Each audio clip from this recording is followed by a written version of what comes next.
the skies again.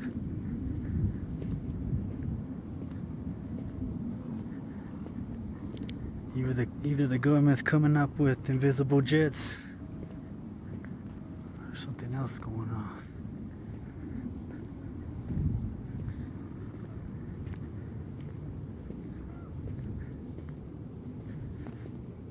There is not a plane, jet, UFO, blimp, anything in the skies right now.